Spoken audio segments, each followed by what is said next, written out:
Sports Psychology Hour, which is a weekly radio show here in Kansas City. It airs every Sunday morning from 7 to 8 a.m. on 810WHB.com. I've been on the radio for 33 years. I'm in my 43rd year of work as a sports psychologist, one of the first trained sports psychologists in the country.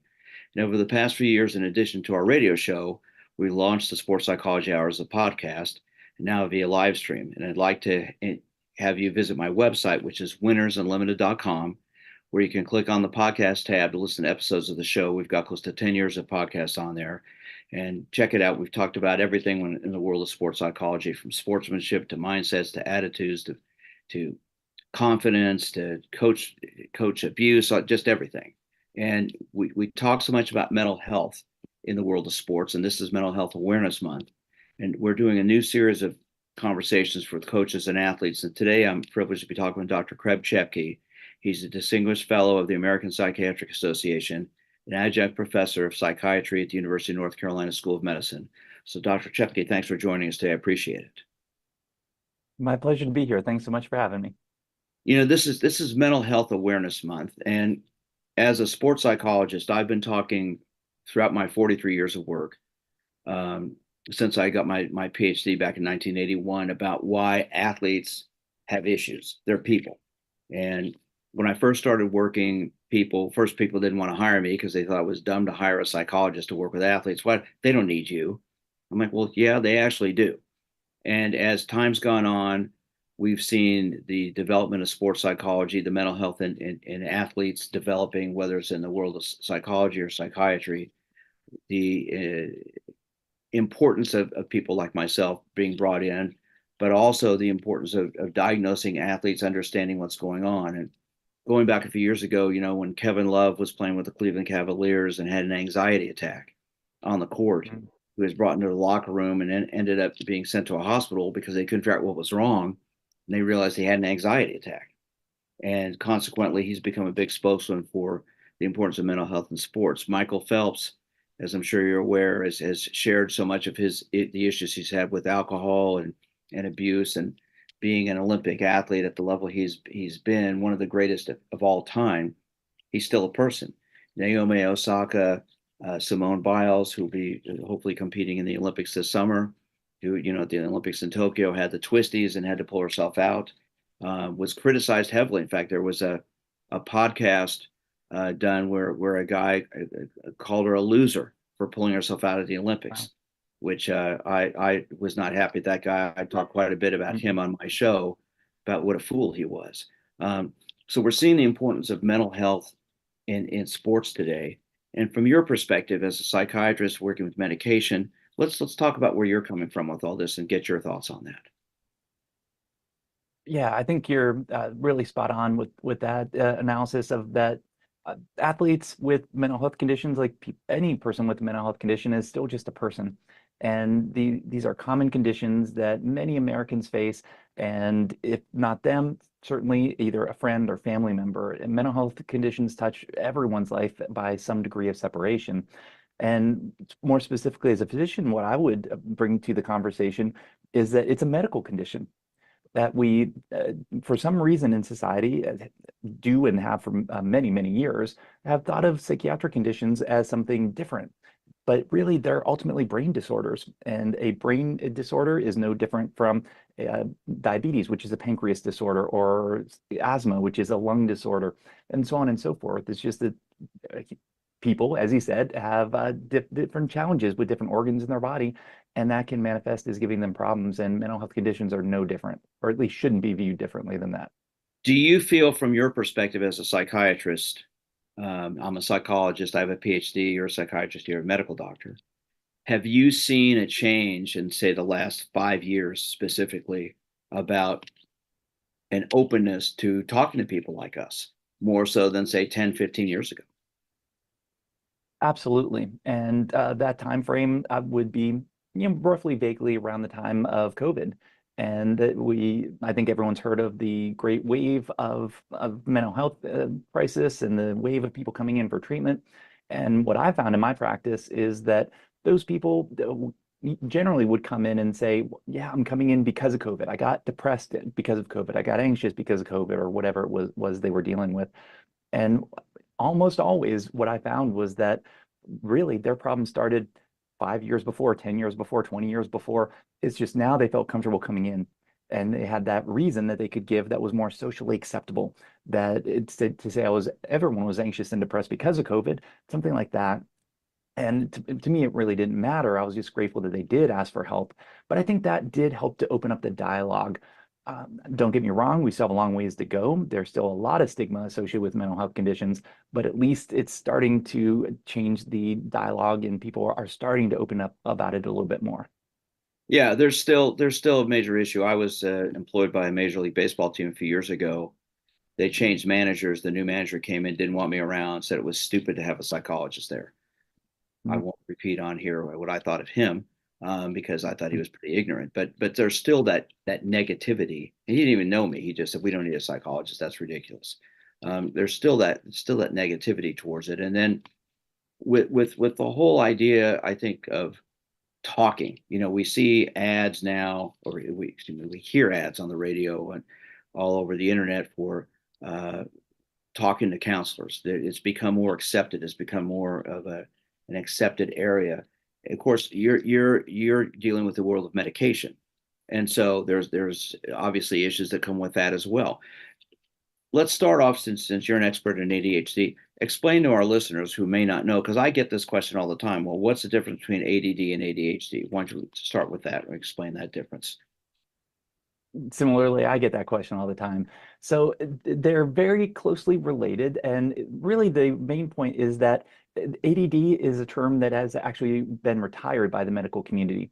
So it used to be called ADD, attention deficit disorder. And then a while back, it was changed to ADHD, which is attention deficit hyperactivity disorder. Now, that doesn't necessarily change as much as you might think. So there's ADHD inattentive type, which basically is what we used to call ADD. But then there's ADHD hyperactive type. So it's a more encompassing definition now. And then a third one is ADHD combined type, that the person has both inattentive and hyperactive symptoms. Now, one thing that is a misconception is that those are the only symptoms of ADHD. However, another very important symptom cluster that just doesn't get as much airtime, so to speak, is impulsivity.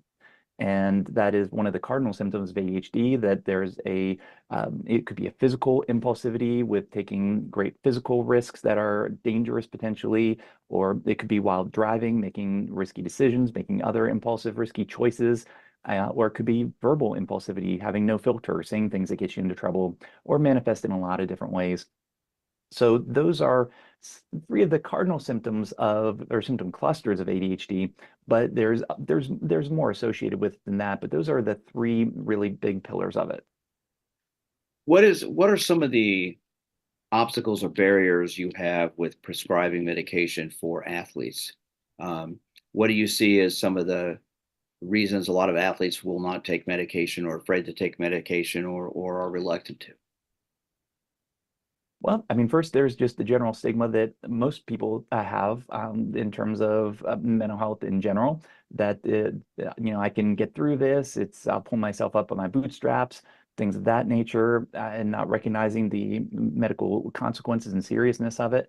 But then athletes specifically, especially once you get to the college level, the professional level, certainly, then there may be certain restrictions, especially against psychostimulants, which are the mainstay. There are non-stimulant treatments for ADHD, but really the mainstay and the gold standard are stimulant treatments, and those are often considered performance enhancing drugs unless they have a therapeutic use exemption that allows them, based off of medical necessity, to be able to use those and have it not be deemed as a performance enhancing drug. But the athletes may not realize that that exists.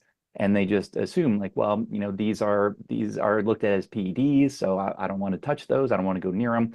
And not realizing that they have a true medical need for them, they can get one of those TUEs, the therapeutic use exemption.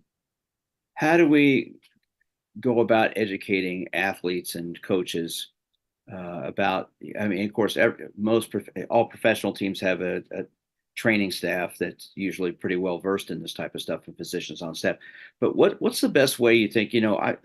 I'm talking about on my show all the time the importance of mental health and being able to communicate and talk about problems when you have them.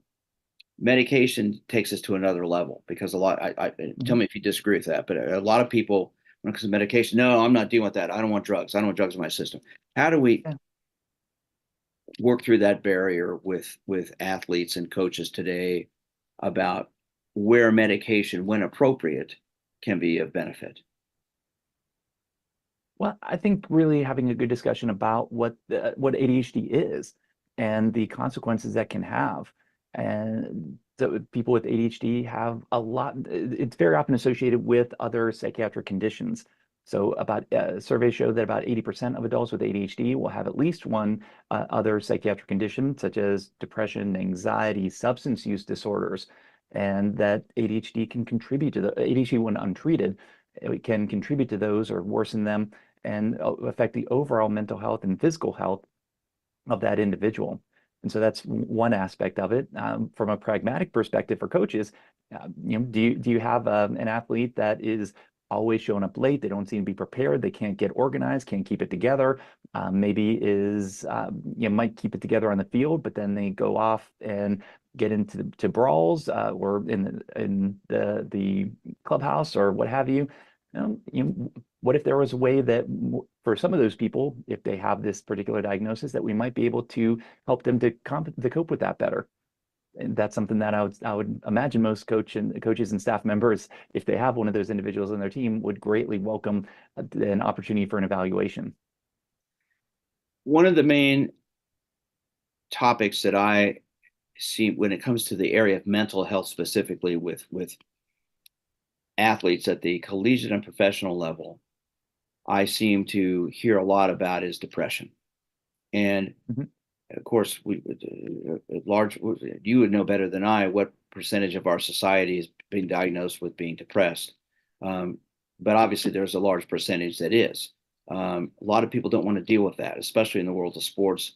They tend to run away from it. They see it as a sign of weakness. How do we educate people more about depression and get them to become aware of dealing with that, confronting it, maybe utilizing medication to help them get out of the doldrums of depression? Yeah, this is a really big problem in the US and worldwide. Worldwide, major depressive disorder is the number one cause of disability. And unfortunately, many people with major depression go completely undiagnosed and untreated.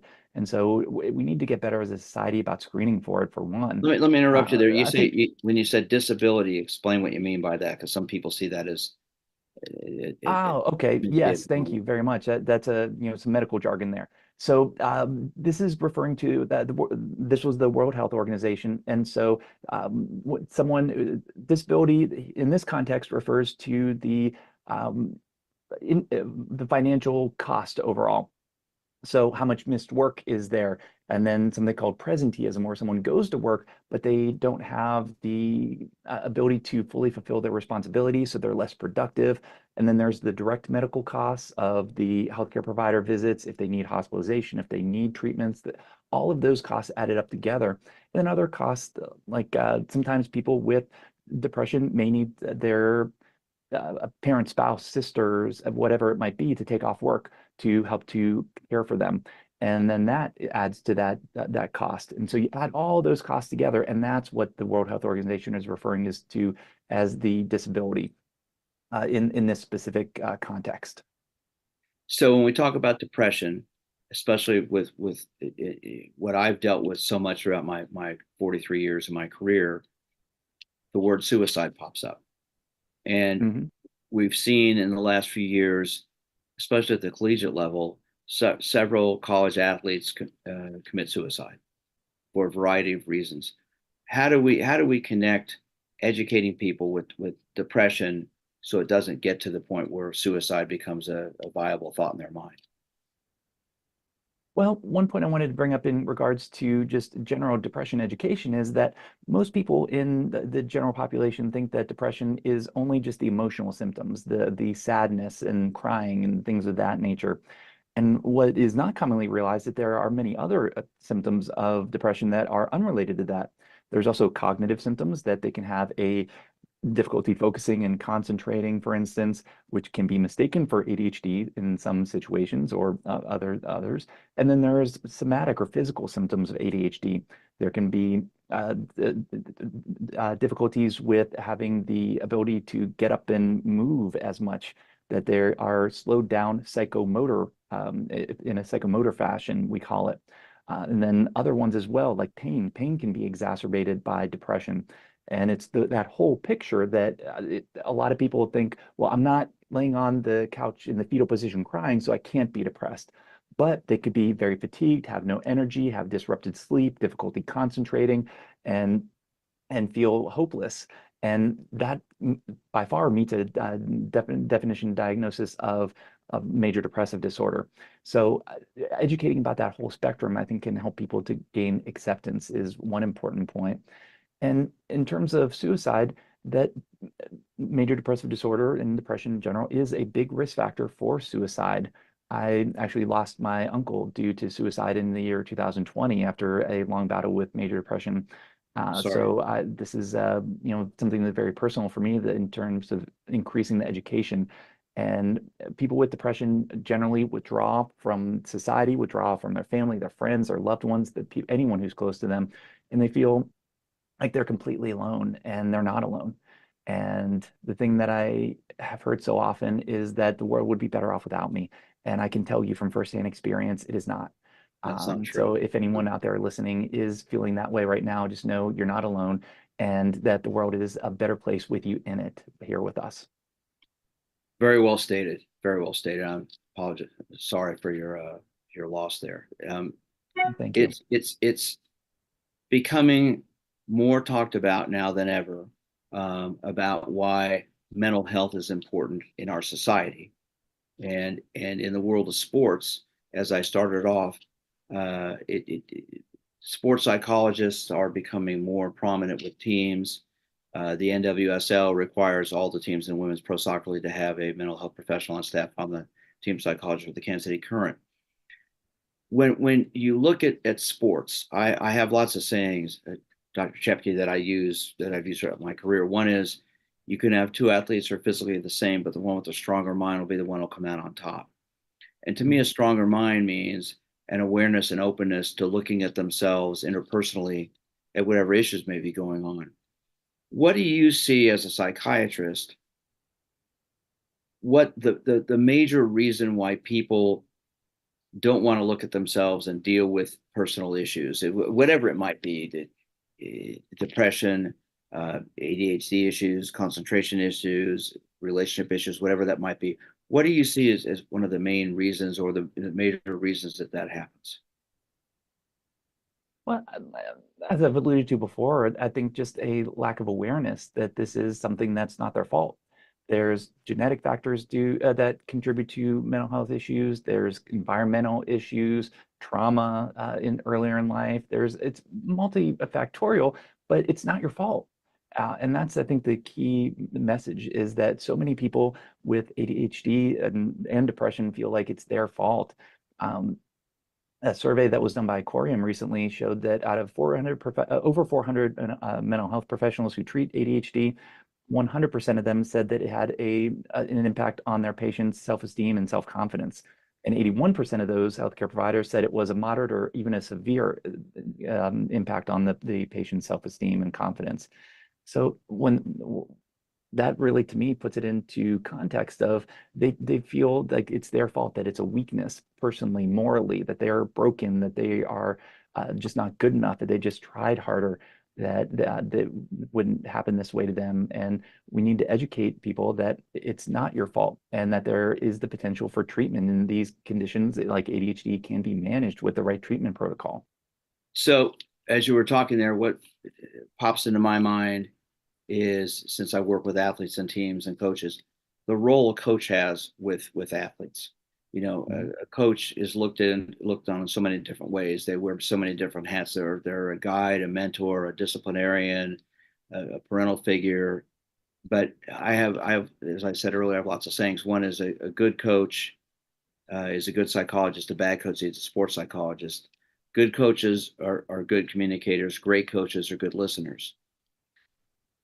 with athletics, and we see starting with, and I talk about this all the time in this show.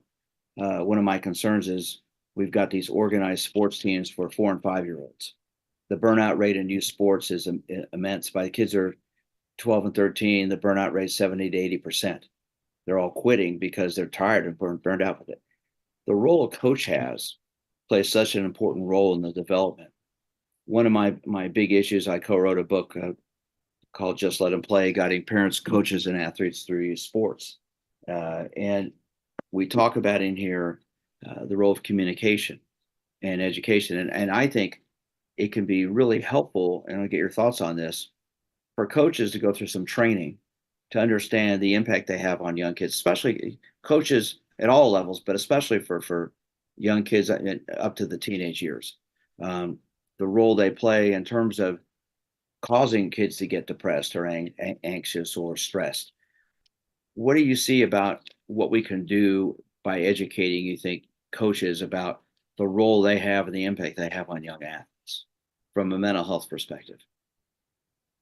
Yeah, well, I think most coaches that that I've been in contact with, most of them, well, as you said, the good ones at least, do recognize that responsibility they have and the influence they have over their players' lives. And I just don't think that they may draw the link between how that can connect with mental health. And you brought up earlier that the one coach for the former team said that what you just talk to people. How is that going to help something like that? Well, coaches, what they just talk to their players, but they talk to them bringing the training and education and experience they've had in order to help improve their performance in a certain aspect. Well, we're doing the same thing. It's just we're coming at it from two different angles. And I think that's what we can help them to realize is that just like well, just to take the sport of baseball, a head coach might have a pitching coach and a batting coach. Then they farm it out that they get subspecialists. Well, they might also need a mental health subspecialist as well that can, in some cases, be equally as important as their hitting coach and their pitching coach because they bring a specific specialty that their players might need help with, and that can help their overall performance as a person and as a player. Very well stated. And as we wrap things up today, let me ask you this question. Being that it is Mental Health Awareness Month, what can we do in our roles as professionals to help break the stigma that talking to someone like you or me is a good thing? So many people think it's a bad thing. What can we do to break that stigma that it's okay to talk to a mental health professional? What's the best thing you think from your perspective we can do as far as education? Well, one thing that I think is extremely potent are those individuals that you named earlier, like Simone Biles, Michael Phelps, and so on, who have had the courage to step up and talk about what they're facing and what they've faced for a long time, and that really helps to normalize it. And also just to let everyone know that just go, if you think you might be having problems, if you're not sure, that's okay. You don't have to wait until it's past the point of no return. When you start to suspect there might be a problem, or if you suspect it in a loved one of yours, go and seek help from a mental health professional, and or it could be a primary care provider or pediatrician, whatever the age may be, because it's only with getting that advice and the right diagnosis you can get the right treatment. And treatment, if people are afraid of medications, it doesn't always have to involve medications. Actually, in ADHD, since that's what I really want to shine a spotlight on, exercise is a proven treatment for ADHD. There are a number of studies that show that exercise is beneficial for ADHD. But for some people, it's not enough. They might need, and there is a actual profession of ADHD coaches. They're not therapists. They are ADHD coaches. I believe the website is adhdcoaches.org. That you can find an ADHD coach in one's area. But it may involve actual therapy and it may involve medications. And that's okay, just like it's okay for diabetes or high blood pressure. I treat a lot of patients with ADHD, and one treatment that's worked well for many of my patients with ADHD is called Astaris. It's for ages 6 and up, approved by the FDA, first and only treatment for ADHD to combine two medication forms in one capsule. Takes effect quickly in the morning, controls symptoms throughout the day, wears off gradually in the evening. Just to balance it, because it's not everything works for everybody, and there can be side effects. I want to make sure everyone's aware CNS stimulants like Astaris do have a box warning, that they can have a high potential for abuse, misuse, and addiction. People who take AZSTARYS should be monitored for serious cardiovascular or circulatory side effects, tics, slowing of growth in children, and AZSTARYS may cause or worsen certain psychiatric symptoms. So it's important to talk to your own healthcare provider to get all of the potential risks and benefits associated with it. Well, listen, Dr. Chepke, I really appreciate you joining me today. This has been a fascinating interview. I know a lot of people will benefit from this. Our shows are podcasted everywhere. So if people like to get a hold of you, how can they reach you? Well, probably the best way to find information is to go about ADHD and AZSTARYS is to visit azstarys.com. That's azstarys.com. Well, thanks for joining us today. I really appreciate it. My If pleasure. you've, Thank you so much for having me. It's been a pleasure. if you've enjoyed our conversation, go visit my website, winnersunlimited.com. Click on the podcast tab. You can listen to episodes of my show just like this. Got close to 10 years of podcasts on there. That's winnersunlimited.com. Take care.